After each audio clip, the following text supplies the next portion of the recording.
சிங்கம் ஒரு சிங்கம் எப்போ எதுலயும் பெக்யூலியர் தான்.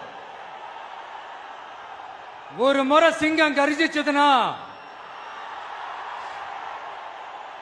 அந்த சவுண்ட்ல ஒரு 8 கிலோமீட்டருக்கு சும்மா அதிரும், எல்லா திசைகளும் அதிரும். அப்படிப்பட்ட அந்த சிங்கம் வேட்டைக்கு மட்டும்தான் வெளியில வரும், வேடிக்கை பார்க்கறதுக்கெல்லாம் வெளியில வராது. வேட்டையில கூட உயிரோடு இருக்கிற மிருகங்களை தான் வேட்டையாடும். அதுலயும் பெரும்பாலும் தன்னை விட பெரிய சைஸ் உள்ள மிருகங்களை தான் குறி வச்சு தாக்கும், ஜெயிக்கும். எவ்வளவு பசியில் இருந்தாலும் உயிர் இல்லாததை, கெட்டு போனதை தொட்டு கூட பார்க்காது.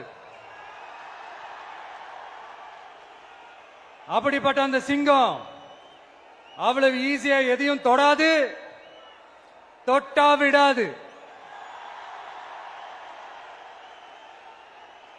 காட்டோட 4 பக்கமும் மார்க்கிங் மை டெரிட்டரின்னு தன்னுடைய பவுண்டரியை தானே வகுக்கும். அப்படிதான் அந்த காட்டையே தன்னோட கண்ட்ரோல்ல வச்சிருக்கும். சிங்கத்துக்கு கூட்டத்தோட இருக்கிறதுக்கும் தெரியும், தனியா இருக்கிறதுக்கும் தெரியும். அப்படியே தனியா வரணும்னு நினைச்சாலும் அஞ்சாம அலட்டிக்காம சும்மா கெத்தா தனியா வந்து அத்தனை பேருக்கும் தண்ணி காட்டும். எப்போ எதிலையும் தன்னோட தனித்தன்மையை இழக்கவே இழக்காது. Yes, a lion is always a lion.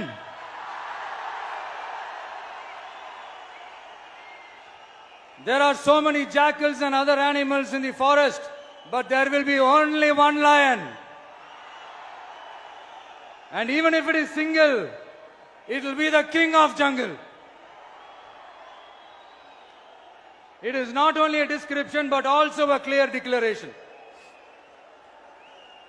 சிங்கத்தை பத்தி பேசிட்டு நம்ம சிங்க குட்டிகளையும் சிங்க பெண்களையும் பத்தி நம்ம பேசாம இருக்க முடியுமா? அவங்களை எப்படி நான் மறப்பேன்? அவங்க தான் என்னுடைய உயிராச்சே, என் நெஞ்சில் கொடியிருக்கும்.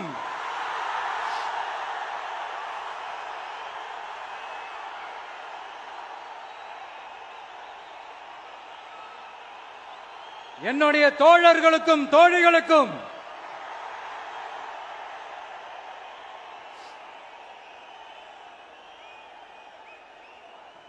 நேர்ல வர முடியாத சூழல்ல வீட்டுல இருந்துகிட்டே நம்மளோட இந்த மாநாட்டுல நேரலை வாயிலாக கலந்துகிட்டு இருக்கிற என்னுடைய அம்மாக்கள், அக்கா தங்கைகள், அண்ணன் தம்பிகள், நண்பர்கள் அனைவருக்கும் என்னோட உயிர் வணக்கம். என்னோட உயிர் வணக்கம், என்னோட உயிர் வணக்கம்.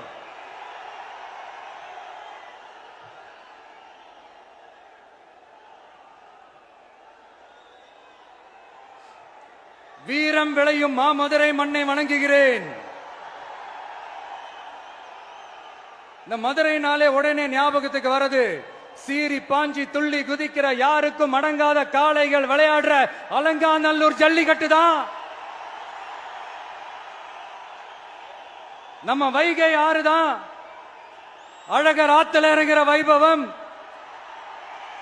மதுரை மீனாட்சி அம்மன் இந்த மண்ணோட உண்மையான குணம், உணர்வு பூர்வமான மண் இது. அது மட்டும் இல்ல, இந்த மண்ணில் வாழ்ற மக்களும் அப்படித்தான் உணர்வு பூர்வமான ஆளுங்க. நான் இந்த மண்ணில் கால் எடுத்து வச்ச உடனே ஒரே ஒருத்தரை பத்தி தான் மனசுக்குள்ள ஓடிக்கிட்டே இருந்தது. அவர் யாருன்னு உங்களுக்கும் தெரிஞ்சிருக்கும். சினிமானாலும் சரி, அரசியல்னாலும் சரி, நமக்கு ரொம்ப ரொம்ப பிடிச்சது புரட்சி தலைவர் எம்ஜிஆர் அவர்கள் தான். அவரோட பழகிறதுக்கு எனக்கு வாய்ப்பு கிடைக்கல. ஆனா அவரை மாதிரியே குணம் கொண்ட என்னுடைய அண்ணன் புரட்சி கலைஞர் கேப்டன் விஜயகாந்த் அவர்களோட பழகிறதுக்கு எனக்கு நிறையவே வாய்ப்பு கிடைச்சது. அவரும் இந்த மதுரை மண்ணை சேர்ந்தவர் தானே, அவரை மறக்க முடியுமா? தமிழ்நாட்டு மக்கள் உணர்வுபூர்வமா உண்மையா நம்ம பக்கத்திலே நிக்கிறவங்க, அதுக்கு ஒரு மிகப்பெரிய அடையாளம் தான் இந்த மதுரை மண். நம்ம தமிழக வெற்றி கழகம் கையில் எடுத்திருக்கிற அரசியலும் அப்படித்தான். உண்மையான அரசியல், உணர்வு பூர்வமான அரசியல், நல்ல அரசியல், நல்லவங்களுக்கான அரசியல், நாட்டு மக்களுக்கான அரசியல், நல்லது மட்டுமே செய்கிற அரசியல்.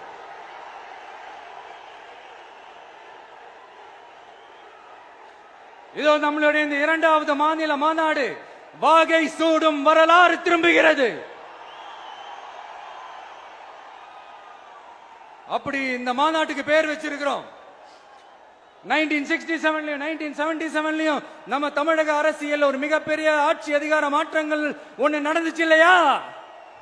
அதே மாதிரிதான் அடுத்த வருஷம் 2026 அப்படி ஒரு வரலாறு திரும்ப போகுதுன்னு உறுதியா சொல்றதுக்கான மாநாடு தான் நம்மளோட இந்த இரண்டாவது மாநில மாநாடு. விக்கிரவாண்டி விசாலையில் நம்மளுடைய ஃபர்ஸ்ட் மாநாடு நடத்தணும், வெற்றி கொள்கை திருவிழா. அதுக்கப்புறமே நீங்க பார்த்திருப்பீங்க, தமிழக அரசியல் அந்த தட்ப வெப்பத்தையே மாத்தினுச்சு. நமக்கு எதிராக எத்தனை குரல்கள். ஆனா உங்களுக்கு தான் நம்மளை பத்தி நல்லா தெரியுமே, எந்த குரலையும் காதலையே போட்டுக்காம மக்களோட குரலை மட்டுமே கேட்டுக்கிட்டு நமக்கு எதிராக வர அத்தனை கூக்குரல்களையும் சின்னதா ஒரு சிரிப்போடவே கடந்து வந்திருக்கிறோம். அது இல்லாம நம்ம மாநாட்டில் ஒலிக்கிற இந்த குரல், இந்த ஒற்றை தமிழ் மகனோட குரல் மட்டுமல்ல, ஒட்டுமொத்த தமிழ்நாட்டு மக்களுடைய குரல். தமிழ்நாட்டில் இருக்கிற ஒவ்வொரு வீட்டில இருந்தும் ஒலிக்கிற குரல், ஒட்டுமொத்த உலகெங்கும் வாழும் ஒவ்வொரு தமிழ் வீட்டிலிருந்தும் எழும் குரல். இந்த சினிமா என்கிற மாபெரும் கலை ஆயுதத்தின் வாயிலாக சாதி, மதம், இனம், பாலினம், மொழி கடந்து இந்த நாட்டின் மூளை முடுக்கெங்கும் ரசிகர்களாக இருந்து தோழர்களாக நம்மோடு பயணிக்க துவங்கியுள்ள அனைவரோடும் இணைந்த ஒவ்வொரு மனிதருக்காகவும் ஒலிக்கிற உரிமை குரல். மாநில உரிமைக்காக, பெண் உரிமைக்காக, சமூக நீதிக்காக, சமநீதிக்காக, மதச்சார்பின்மைக்காக உண்மையா ஒலிக்கிற குரல். அதனால் இந்த குரலுக்கு எதிராக இன்னும் இன்னும் எத்தனை எத்தனை குரல்கள் வந்தாலும் ஓங்கி ஒலிக்குமே தவிர ஒரு நாளும் ஓயவே ஓயாது. Yes, it is an unstoppable voice, an unstoppable force.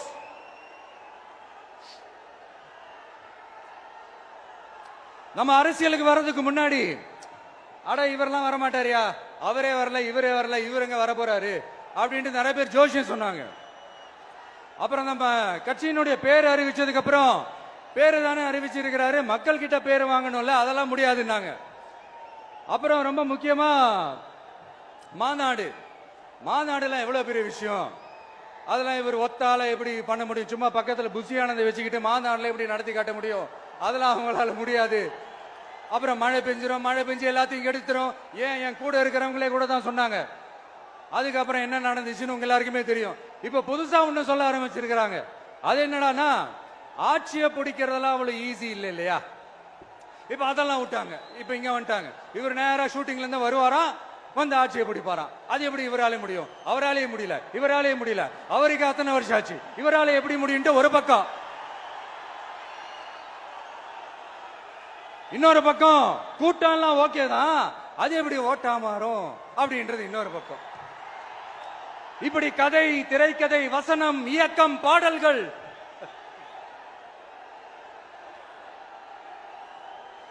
அதனால இந்த அரசியல் ஆய்வாளர்களுக்கு நான் சொல்றதெல்லாம் ஒன்னேதான், நல்லா கேட்டுக்கங்க. இந்த விஜய் ஏதோ இந்த பல லட்சம் பேர் கூடுற கூட்டத்தில் மட்டுமே இருக்கிறாரு அப்படின்னு மட்டும் தப்பு கணக்கு போட்டாதீங்க. ஏன்னா நம்மளுடைய இந்த கூட்டம் வெறும் ஓட்டா மட்டும் இல்லைங்க, வரப்போற தேர்தலில் மக்கள் விரோத ஆட்சியாளர்களுக்கு நாம வைக்க போற வேட்டா, நம்மளை கோட்டைக்கு அனுப்ப போற ரூட்டா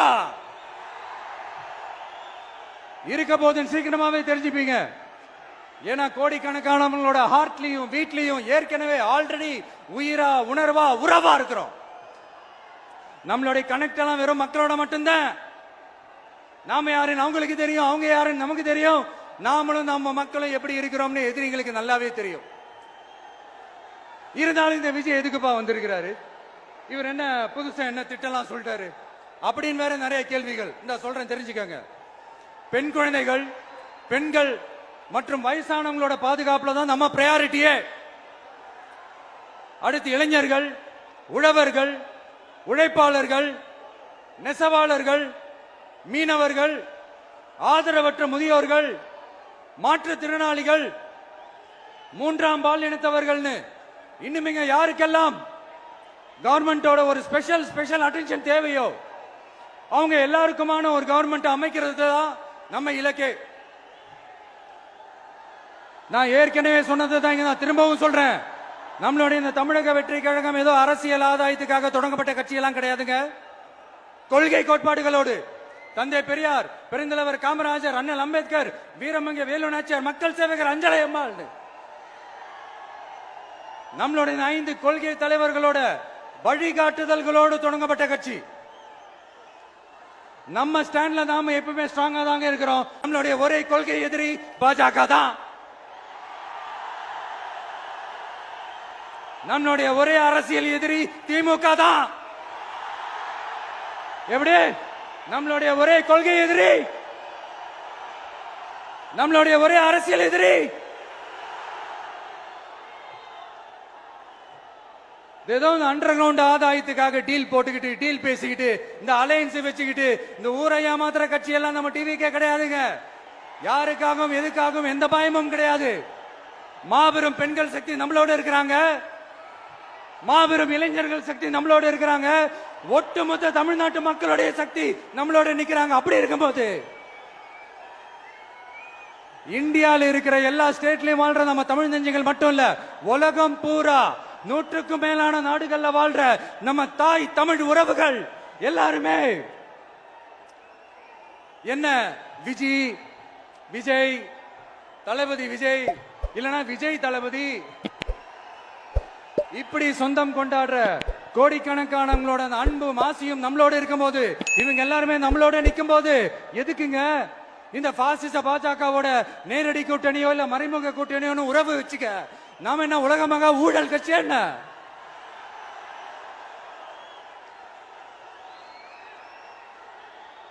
நம்மளை பத்தி சின்னதா ஒரு உண்மை ஒண்ணு சொல்லலாமா? என்னடா இவர் வாயால இப்படி சொல்றாருன்ட்டு யாரும் தவறா நினைச்சுக்க வேணாம்.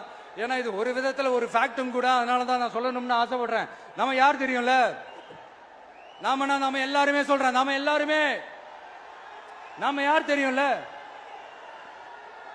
இந்தியாவின் மாபெரும் மக்கள் சக்தி கொண்ட ஒரு மகத்தான வெகுஜன மக்கள் படை.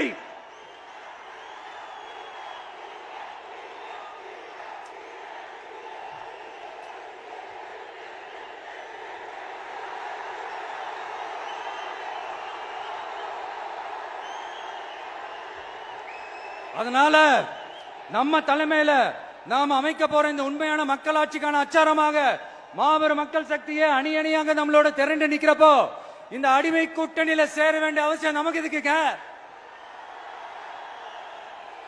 நம்மளுடைய இந்த கூட்டணி சுயமிழந்த கூட்டணியெல்லாம் இருக்காது, சுய மரியாதை கூட்டணியா தான் இருக்கும்.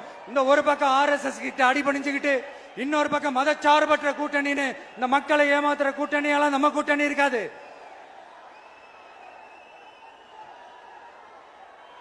நான் இப்பவும் சொல்றேன், நம்மளை நம்பி வர்றவங்களுக்கு ஆட்சியிலும் அதிகாரத்திலும் உறுதியாக பங்களிப்பு செய்யப்படும். உடனே இந்த கேள்விகள்லாம் வரும்.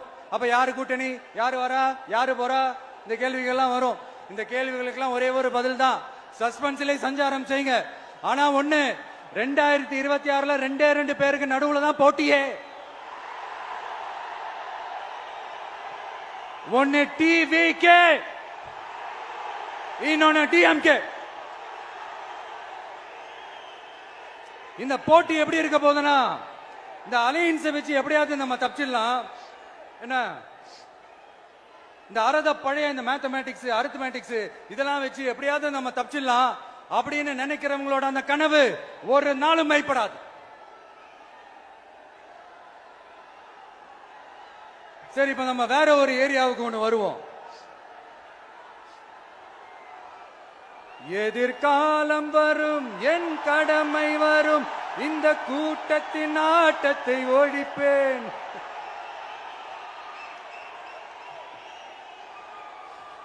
மக்கள் அரசியல் என்ற அந்த சவுக்க கையில் எடுக்கலாமா? யாருக்கு எதிரான தானே கேக்குறீங்க? வேற யாரு? மறைமுக உறவுக்காரர்களான பாசிச பாஜகவும் பாய்சன் திமுகவும் தான். மாண்புமிகு பிரதமர் நரேந்திர மோடிஜி அவர்களே, 3வது முறையா ஒன்றியத்தோட ஆட்சி அதிகாரத்தை நீங்க தானே கையில் வச்சிருக்கிறீங்க. இல்ல நாங்க தெரியாம தான் கேட்கிறோம். நீங்க ஆட்சிக்கு வந்தது ஒட்டுமொத்த மக்களுக்கும் நல்லது செய்யவா, இல்ல நம்மளுடைய இந்த இஸ்லாமிய நண்பர்களுக்கும் இஸ்லாமிய தோழர்களுக்கும் எதிராக சதி செய்யவா?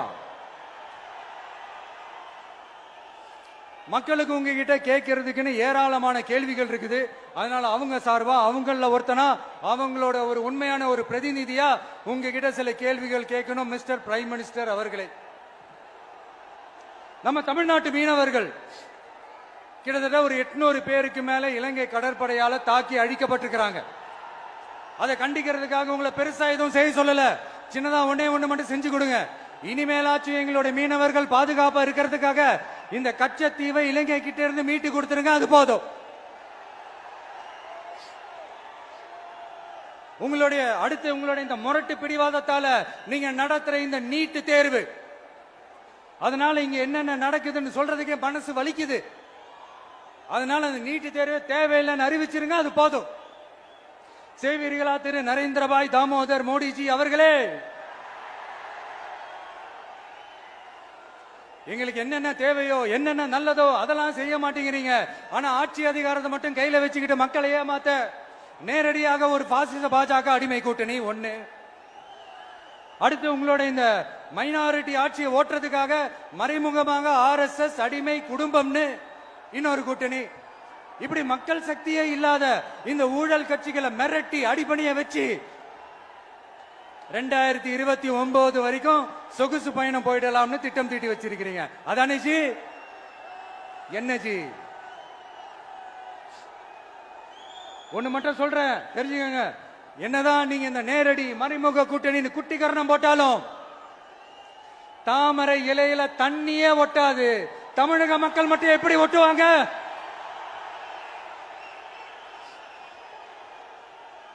இங்க ஒரு MP சீட்டு கூட தரலன்றதுக்காக தமிழ்நாட்டுக்கும் தமிழ்நாட்டு மக்களுக்கும் எதுவுமே செய்யாம ஓரவஞ்சனை செய்யுது இந்த ஒன்றிய பாஜக அரசு. சங்கம் வச்சு தமிழ் வளர்த்த மண் இந்த மதுரை மண். அதனால இங்க அந்த கீழடியில கிடைச்ச ஆதாரங்களை எல்லாம் மறைச்சிட்டு எங்க நாகரிகத்தையும் எங்க வரலாறையும் அழிக்கிறதுக்காக உள்ளடி வேலை செய்யலாம்னு நினைக்கிறீங்க.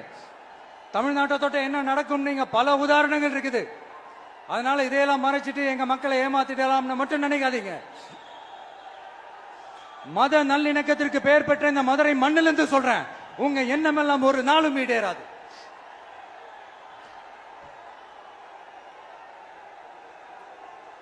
எம்ஜிஆர்னா யார் தெரியும்ல? அவரு மாஸ்னா என்னன்னு தெரியும்ல? அவர் உயிரோடு இருக்கிற வரைக்கும் அந்த CM சீட்டை பத்தி ஒருத்தராலையும் நினைச்சு கூட பார்க்க முடியல, கனவு கூட காண முடியல. எப்படியாவது அந்த CM சீட்டை என்கிட்ட கொடுத்துருங்க, என் நண்பர் எம்ஜிஆர் திரும்ப வந்ததுக்கு அப்புறம் நான் திருப்பி கொடுத்துறேன்னு தன்னோட எதிரியை கூட மக்கள் கிட்ட கெஞ்ச வச்சவர் எம்ஜிஆர். எப்படி கெஞ்ச வச்சவர்? அதனால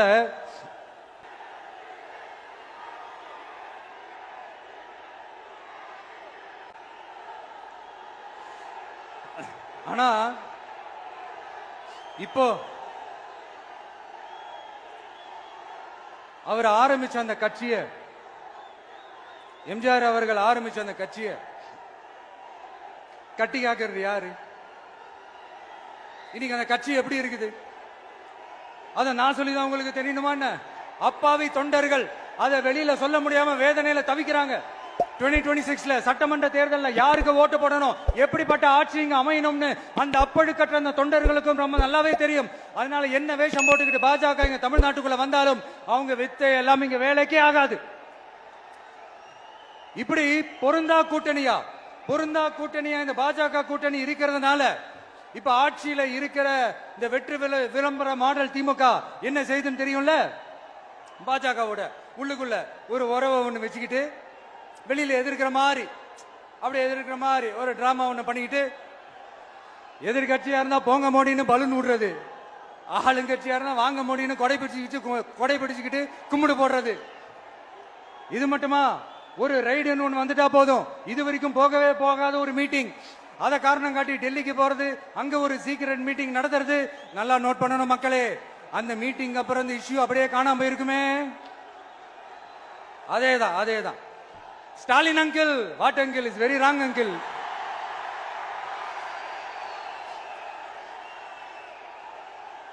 இப்படி தமிழ்நாட்டில் இப்ப நடக்கிற இந்த ஆட்சியினுடைய லட்சணத்தை பார்த்துக்கிட்டு நாம எப்படி சும்மா இருக்க முடியும்? ஒரு தவறு செய்தால், அதை தெரிந்து செய்தால், அவர் கபட நாடக மு.க. ஸ்டாலின் அங்கிளாகவே இருந்தாலும், அங்கிள் உங்களுக்கு மனசாட்சின்னு ஒண்ணு இருந்துச்சுன்னா நாங்க கேட்கிற கேள்விகளுக்கு மட்டும் கொஞ்சம் பதில் சொல்லுங்க அங்கிள். நீங்க நடத்துற இந்த ஆட்சியில நேர்மை இருக்கா? நியாயம் இருக்கா? ஊழல் இல்லாம இருக்கா? சட்டம் ஒழுங்கு சரியா இருக்கா? பெண்களுக்கு பாதுகாப்பு இருக்கா? பொதுமக்களுக்கு பாதுகாப்பு இருக்கா? இயற்கை வளங்களுக்கு பாதுகாப்பு இருக்கா? சொல்லுங்க மை டியர் அங்கிள், சொல்லுங்க. டாஸ்மாக்ல மட்டுமே இது வரைக்கும் 1000 கோடிக்கு மேல ஊழல்னு சொல்றாங்க. அதுல மட்டுமா தப்பு நடக்குது? வேற எதுல தான் நடக்கல? உலகத்திலே மிஸ்டர் கிளீன் ரெக்கார்ட்ஸ் எல்லாம் உங்களுக்கும் உங்க கூட இருக்கிறவங்களுக்கும் மட்டும்தான் அங்கிள் கொடுக்கணும். இத பார்த்து வாயே இல்லாத ஊரு கூட வயிறு வலிக்கு சிரிக்குது. பெண்களுக்கு 1000 ரூபாய் கொடுத்துட்டீங்கன்னா போதுமா அங்கிள்? அப்படியே அது மூடி மறைச்சிடலான்னு பாக்குறீங்களா? படிக்கிற இடத்துல, வேலைக்கு போற இடத்துல, வெளியில போற இடத்துலன்னு அவங்களுக்கு பாதுகாப்பே இல்லைன்னு ஒட்டுமொத்த பெண்களும் கதறாங்க. அந்த கதறல் சத்தம் ஏதாவது உங்க காதுல கேக்குதா அங்கிள்? இதுல வேற உங்க அப்பான்னு கூப்பிடுறாங்கன்னு வேற சொல்றீங்க. What is this uncle? Is very very wrong uncle, is very very wrong. பெண்களுக்கு மட்டுமா பொய் வாக்குறுதி கொடுத்து ஏமாத்துறீங்க? அரசு ஊழியர்கள், ஆசிரியர்களை ஏமாத்துறீங்க, விவசாயிகளை ஏமாத்துறீங்க, பரந்தூர்ல பாதிப்பே வராதுன்னு சொல்லி ஏமாத்துறீங்க, மீனவர்களை ஏமாத்துறீங்க, போதைப் பொருள் கலாச்சாரத்தை ஒழிக்காம ஏமாத்துறீங்க. ஐயோ ஐயோ ஐயோ, very very வஸ்ட் uncle, very very வஸ்ட். எப்படி கேட்டாலும் இவங்க கிட்ட இருந்து எந்த பதிலும் வரப்போறதில்லை. ஏன்னா இருந்தா தானே. இப்ப ஆட்சியில இருக்கிற நம்மளுடைய அங்கிள் பதில் சொல்றது இருக்கட்டும். மக்களை நீங்க சொல்லுங்க, நீங்க உண்மையை சொல்லுங்க. செய்வோம் செய்வோம் செய்வோம் செய்வோம்னு சொன்னாங்களே, சொன்னதெல்லாம் செஞ்சாங்களா? உங்களை தான் கேக்குறேன், சொன்னதெல்லாம் செஞ்சாங்களா? சத்தமா சத்தமா மை டியர் அங்கிள், கேக்குதா? மக்களோட சத்தம் கேக்குதா? இது வெறும் சாதாரணமான முழக்கம் தான். கூடிய சீக்கிரம் மக்களை போய் சந்திக்க போறேன், அவங்களோட மனசு விட்டு பேச போறேன். அதுக்கப்புறம் இந்த சாதாரணமான முழக்கம் இடி முழக்கமா மாறும். அத்தோட நிக்காது. அந்த இடி முழக்கம் தமிழ்நாட்டோட போர் முழக்கமா மாறும். அந்த போர் முழக்கம் உங்களை ஒரு நிமிஷம் கூட தூங்க விடாது.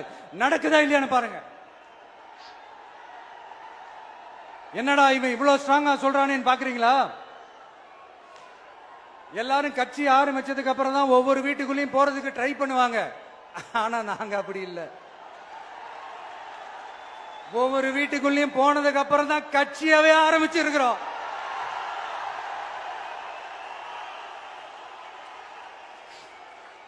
அதனால ஒட்டுமொத்தமா எல்லாருமா சேர்ந்து இந்த திமுக ஆட்சிய, கபட நாடக திமுக ஆட்சிய 2026 தேர்தலில் வீட்டுக்கு அனுப்புறோம். வீட்டுக்கு அனுப்புறோம். என்ன நண்பா, சரிதானே? என்ன நம்பி செய்வீர்கள் தானே? இப்போ உங்களுக்கு சின்னதா ஒரு சர்ப்ரைஸ். நம்ம கட்சியினுடைய வேட்பாளர் பட்டியலை இப்ப நான் அறிவிக்க போறேன். மதுரை கிழக்கு வேட்பாளர் விஜய். இன்னும் முடிக்கல. ஒரு நிமிஷம், இன்னும் முடிக்கல. மதுரை மேற்கு வேட்பாளர் விஜய். மதுரை மத்தி வேட்பாளர் விஜய். மதுரை தெற்கு வேட்பாளர் விஜய். மதுரை வடக்கு வேட்பாளர் விஜய். மேலூர் விஜய். சோழவந்தான் விஜய். திருப்பரங்குன்றம் விஜய். திருமங்கலம் விஜய். உசலம்பட்டி விஜய்.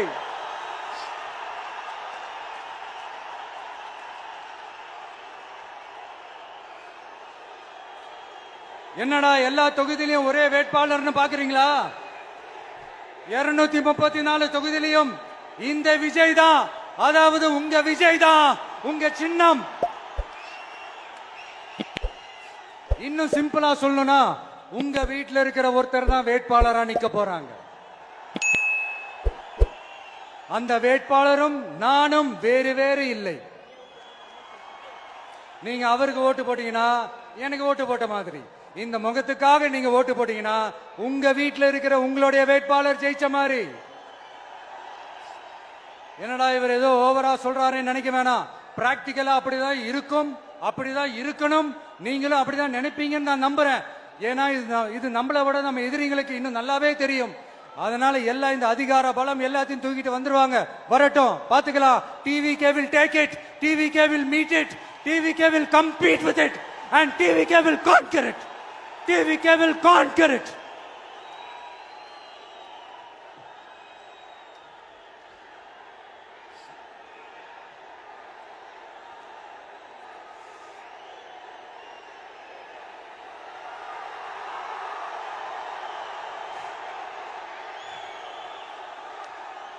இந்த நேரத்தில் நம்ம மனசுல இருக்கிறத மக்கள் கிட்ட சொல்லி ஆகணும். தூத்துக்குடி ஸ்னோலினோட அம்மா என்ன அவங்களோட தம்பி, இன்னும் அவங்க பொண்ணுக்கு நான் தாய் மாமன்னு சொன்னாங்க. அந்த அக்காவோட குழந்தைக்கு மட்டும் இல்லைங்க, என்ன அண்ணனா தம்பியா நினைக்கிற தமிழ்நாட்டில் இருக்கிற என்னோட எல்லா சகோதரிகளின் குழந்தைகளுக்கும் நான் இன்னைக்கு மட்டும் இல்ல, என்னைக்குமே ஒரு தாய் மாமனா தான் இருப்பேன். நீங்க எல்லாரும் என்னுடைய ரத்த உறவு, கூட பிறந்த பொறுப்பு. என் வீட்டு ரேஷன் கார்டுல வேணா உங்க பேர் இல்லாம இருக்கலாம், உங்க வீட்டு ரேஷன் கார்டுல வேணா என் பேர் இல்லாம இருக்கலாம். ஆனா நாம் எல்லாரும் ஒண்ணுதான், உறவுதான். நமக்கு இடையே எந்த அரசியலும் உள்ள நுழையவே முடியாது. என்கிட்ட இருந்து உங்களையும் உங்ககிட்ட இருந்து என்னையும் எந்த சக்தியாலும் பிரிக்கவே முடியாது. அப்புறம் நான் ஒன்னும் இந்த மார்க்கெட் போனதுக்கு அப்புறம், ரிட்டையர் ஆனதுக்கு அப்புறம் அடைக்கலம் தேடி அரசியலுக்கு வரல, படைக்கலனோட வந்திருக்கிறோம்.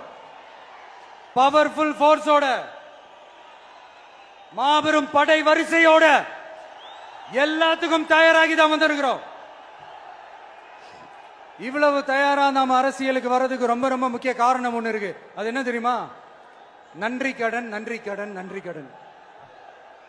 கிட்டத்தட்ட ஒரு 30 வருஷமா, 30 வருஷத்துக்கு மேல நீங்க தான், நம்ம மக்கள் தான் என் கூட நிக்கிறீங்க, எனக்காக நிக்கிறீங்க, என்னை தாங்கி பிடிக்கிறீங்க, மனசுல ஏந்தி பிடிக்கிறீங்க, தாய் அன்போட மடியில ஏந்திக்கிறீங்க.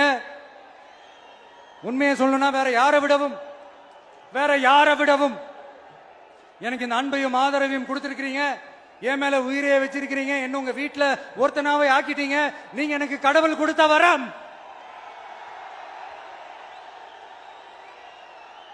உலகம் பூரா நமக்காக நம்ம கூட நிக்கிற நம்ம மக்களை நான் எப்படி மறப்பேன்?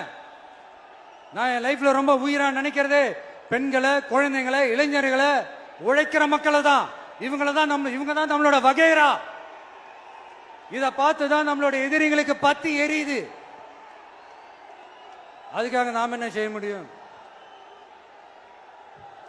அதனால நம்ம உறவுகளை, சொந்தத்தை, வகைராவை யாருக்காகவும் எதுக்காகவும் விட்டு கொடுக்க முடியாது இல்லையா? Here at this moment among this August gathering, I want to open my heart and say I enjoy people, I respect people, I worship people.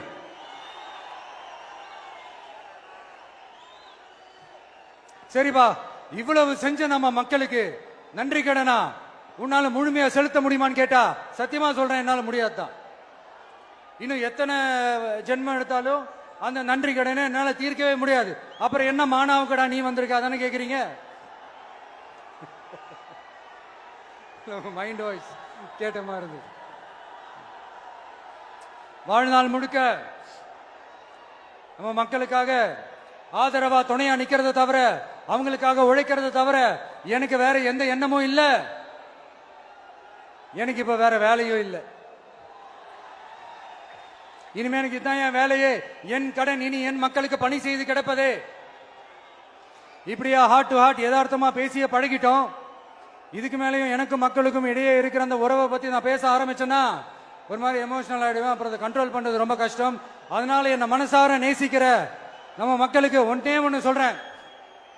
இந்த விஜய், உங்க விஜய் உங்களுக்கான விஜய், உங்களுக்காக மட்டுமே இருக்கிற விஜய். உங்க கூட நிக்க, உங்களுக்காக நிக்க, உண்மையா நிக்க, உணர்வோட நிக்க, உறுதியா நிக்க, உங்க கூட பேச, உங்களுக்காக பேச, உண்மையா பேச, உணர்வோட பேச, உறுதியா பேச, உங்களுக்காக சேவை செய்ய உங்க விஜய் நான் வர.